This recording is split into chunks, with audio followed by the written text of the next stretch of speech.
akan mengenal kisah menarik tentang Jaka Sangkala atau yang dikenal juga sebagai Aji Saka. Di zaman dahulu ada seorang raja bernama Prabu Sakil yang memerintah di kerajaan Najran. Raja ini sangat suka berdagang. Dia bahkan sering menyamar sebagai saudagar dan berlayar ke seberang lautan. Tapi suatu hari naas menimpanya. Kapal yang ditumpanginya dihantam badai dahsyat dan semua penumpangnya tewas. Hanya Prabu Sakil yang selamat, terombang-ambing di lautan dan berpegang pada papan kayu untuk menyelamatkan diri.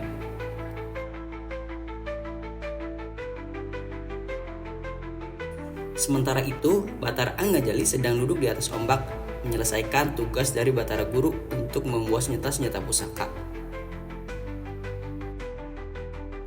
Ketika melihat Prabu Sakil yang terapung, dia langsung bergegas menolongnya. Dengan cepat, Batara Anggajali membawanya ke daratan. Setelah sadar, Prabu Sakil mengucapkan terima kasih yang mendalam. Mereka pun berkenalan dan saling cerita tentang asal-usul mereka masing-masing. Sebagai ungkapan terima kasih, Prabu Sakil meminta Batara Anggajali untuk tinggal di kerajaan Najran beberapa hari. Dengan hati yang tidak tega dan tidak enak untuk menolak, akhirnya Batara Anggajali menerima tawaran tersebut. Lalu Batara Anggajali menggunakan kesaktiannya untuk menggendong Prabu Sakil dan terbang ke kerajaan Najran.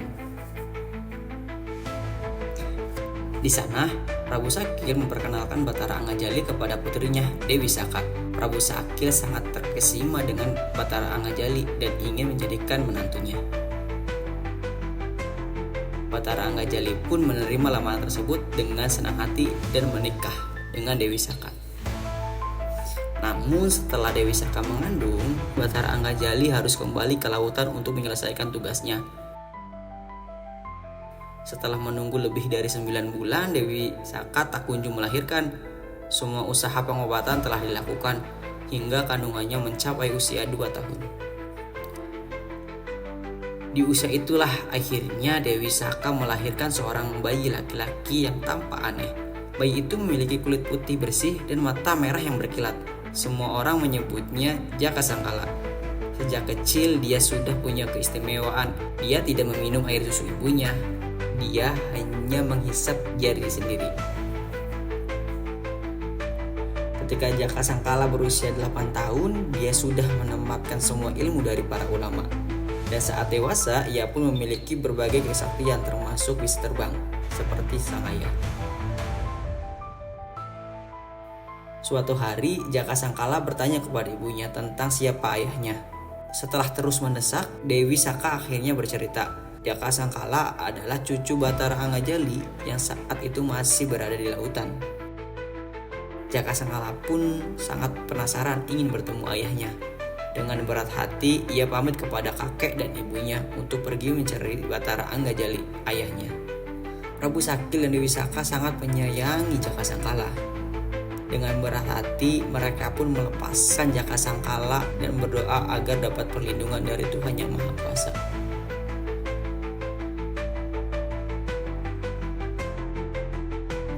Setelah mengetahui ayah kandungnya, Jaka Sangkala akhirnya terbang meninggalkan kerajaan Najran. Dia menuju ke Samudra Hindia untuk mencari sang ayah, Batara Anggajali. Di tengah lautan, Jaka Sangkala melihat sosok yang sangat tenang. Itu adalah Batara Anggajali, ayahnya, yang sedang duduk di atas ombak sambil membuat senjata pusaka dengan tangannya. Jaka Sangkala yakin ini adalah ayah kandungnya. Dengan penuh semangat, ia memperkenalkan diri. Dan saat Batara Anggajali mengetahui bahwa Jaka Sangkala adalah anak Dewi Saka, wajahnya bersinar gembira. Ia pun menerima Jaka Sangkala sebagai putranya. Jaka Sangkala takjub melihat kesaktian ayahnya. Batara Anggajali membawa senjata tanpa api, hanya dengan memijit-mijit besi baja menggunakan jarinya. Rasanya ia ingin tinggal bersama ayahnya selamanya. Namun Batara Anggajali berkata, Jaka Sangkala, sebaiknya kamu pulang ke Najran. Hidup mulia di sana sebagai seorang raja menggantikan kakek. Jaka Sangkala mengaku dia tidak menyukai kemewahan. Dia ingin hidup sebagai murid Batara Anggajali karena baginya ayahnya adalah yang paling sakti di dunia. Tetapi Batara Anggajali menolak pandangan itu. Ia menjelaskan bahwa kakek Jaka Sangkala, Batara Ramayadi, jauh lebih sakti darinya. Kakekmu bisa membuat senjata hanya dengan memandangnya. Besi baja akan lunak dengan sendirinya, jelas Batara Anggajali. Mendengar itu, Jaka Sangkala pun mengurungkan niatnya untuk berguru pada ayahnya. Kalau begitu, saya ingin berguru pada kakek saja, ujarnya dengan semangat. Batara Anggajali tersenyum dan melepaskan kepergian putranya.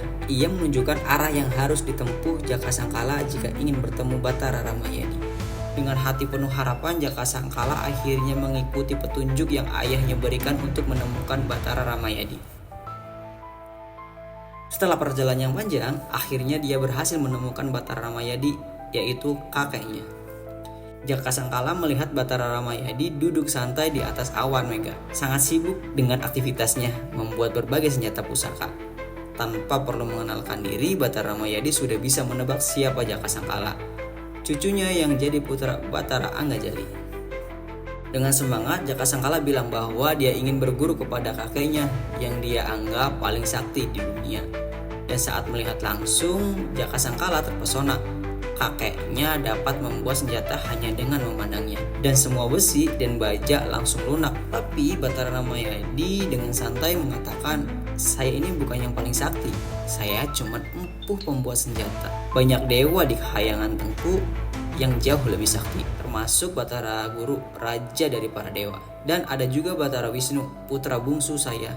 Kesaktiannya setara dengan Batara Guru. Mendengar itu, Jaka Sangkala tampaknya kecewa. Ternyata kakeknya bukan yang paling sakti. Dia pun pamit untuk berangkat menemui Batara Wisnu. Batara Ramayadi mengizinkan dan menunjukkan arah yang harus ditempuh oleh Jaka Sangkala untuk menemui Batara Wisnu. Setelah mendapatkan petunjuk dari kakeknya, Jaka Sangkala berhasil menemukan Gunung Tenguru dan tiba di Kahyangan, tempat tinggal Batara Wisnu. Tanpa perlu memperkenalkan diri, Batara Wisnu sudah bisa menebak asal-usul Jaka Sangkala, bahkan merasakan kekecewaan di hati pemuda ini tentang ayah dan kakeknya yang ternyata bukan manusia yang paling sakti di dunia. Jaka Sangkala sangat senang melihat kepandaian Batara Wisnu dalam menebak isi hatinya. Dengan semangat, dia mengatakan ingin berguru kepada Batara Wisnu. Tapi Batara Wisnu mengatakan, kalau kamu ingin menjadi muridku, kamu harus bisa menyesuaikan diri dengan cara hidupku. Jaka Sangkala pun menjawab, saya siap untuk menyesuaikan diri. Batara Wisnu lalu menguji Jaka Sangkala. Dalam sekejap Batara Wisnu menghilang dari pandangan, lalu amblas ke dalam perut bumi. Setelah itu dia terbang ke angkasa, mendarat di kutub utara, lalu ke kutub selatan, dalam waktu yang sangat singkat dan cepat. Anehnya, Jaka Sangkala selalu bisa menyertai kemanapun Batara Wisnu pergi. Lalu Batara Wisnu pun menjelaskan, kamu tidak perlu belajar kesaktian lagi karena kamu sudah sakti sejak lahir. Dia juga menekankan di dunia ini tidak ada makhluk yang mempunyai kesaktian yang paling sempurna. Yang sempurna itu hanya Tuhan yang maha sempurna. Ilmu yang paling tinggi bukanlah ilmu kesaktian yang bikin manusia enggak terkalahkan. Akan tetapi ilmu pengetahuan yang mendekatkan kita kepada Tuhan. Itulah ilmu yang paling sakti. Jaka Sangkala mendengarkan dengan serius dan memohon, tolong ajarkan saya ilmu kesempurnaan itu agar saya bisa mendekatkan diri kepada Tuhan yang Maha Kuasa. Batara Wisnu pun memberikan saran, kamu lebih baik belajar kepada sahabatku, Pendeta Kusmanaji. Dia tinggal di kerajaan Bani Israel. Jaka Sangkala pun mengangguk dan berangkat menuju arah yang ditujukan untuk menemui Pendeta Kusmanaji. Setelah melalui perjalanan yang sangat jauh dan panjang, Jaka Sangkala akhirnya bertemu dengan Pendeta Kusmanaji. Dia pun menceritakan semua yang disampaikan oleh Batara Wisnu. Pendeta Kusmanaji berkenan menerima Jaka Sangkala sebagai murid dan mulai mengajarinya berbagai ilmu pengetahuan dan hakikat kebenaran. Setelah mempelajari semua ilmu dari sang guru, Jaka Sangkala berubah jadi sosok yang rendah hati, jauh dari sifat angkuh yang dulu. Pendeta Kusmanaji meramalkan, kelak Jaka Sangkala akan jadi manusia pilihan Tuhan untuk mengisi Pulau Jawa dengan penduduk manusia. Selain itu, Jaka Sangkala juga diramalkan akan memperoleh keabadian setelah meminum Tirta Marta Kamandanu di tanah Lulumut, meski waktunya masih lama. Pendeta Kusmanyaji menyarankan, sekarang pergi ke kerajaan Surati untuk bertemu ayahmu sambil menunggu takdir Tuhan yang lebih lanjut. Ternyata Pendeta Kusmanyaji juga mendapatkan kabar bahwa Batara Guru sangat senang melihat hasil kerja Batara Anggajali dalam menciptakan senjata-senjata kahyangan.